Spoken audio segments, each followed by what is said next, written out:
মন্দির ভাঙ্গা, মূর্তি ভাঙ্গার সাথে ইসলামের পক্ষের শক্তির কোনো সম্পর্ক নাই। চিল্লায় বলেন ঠিক কিনা?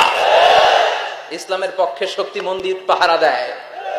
তারা সাম্প্রদায়িক সম্প্রীতিতে বিশ্বাসী, কোন দাঙ্গা হাঙ্গামা সন্ত্রাসবাদে ইসলাম বিশ্বাস করে না। চিল্লায় বলেন ঠিক কিনা? ইসলাম হচ্ছে শান্তির ধর্ম। আমরা সবসময় সাম্প্রদায়িক সম্প্রীতি, ভালোবাসা, এটাতে বিশ্বাসী। হিন্দুরা ঢোল বাজায়, আমরা কিছু বলি না। আমরা তাফসীর মাহফিল করি, ওদের যারা ভদ্র তারাও কিছু বলে না। ঠিক কিনা? এই ইসলাম বিরোধীরা এরাই হিন্দু মুসলমানদের মধ্যে যে সম্প্রীতি, এটাকে নষ্ট করতে চায়। কিছুদিন পর পর এরকম কিছু আবাল আর উল্লুক্কা পাঠার আগমন ঘটে। এক বাংলাদেশ, আমাদের দেশটা অনেক ছোট্ট কিন্তু সৌন্দর্যের লীলাভূমি। সুবহানাল্লাহ পড়ে। এমন কিছু নাই যে দেয় নাই। কি পাহাড়, কি সাগর, কি নদী, কি সবুজ। সমস্যা হয়েছে দুর্নীতি। সমস্যাটা কি?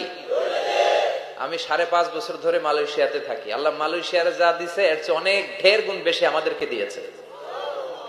আমাদের দেশের পর্যটন মোটেল, পর্যটন কর্পোরেশন আর ট্যুরিজম যে মিনিস্ট্রি আছে, এটা যদি সুন্দর প্ল্যান করে এই দেশটাকে কাজে লাগাতে পারতো, আমরা ট্যুরিস্টদেরকে জায়গা দিয়ে কুলাতে পারতাম না। আমাদের দেশের ছেলে পেলেরা যেগুলো লেখাপড়া করে না, এগুলো কামলা দিতে যায় বিদেশ।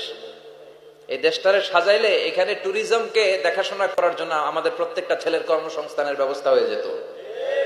এগুলো নিয়ে চিন্তা নাই। এরা ঘুরতে যায় বিভিন্ন দেশে, দেশ নিয়ে চিন্তা নাই।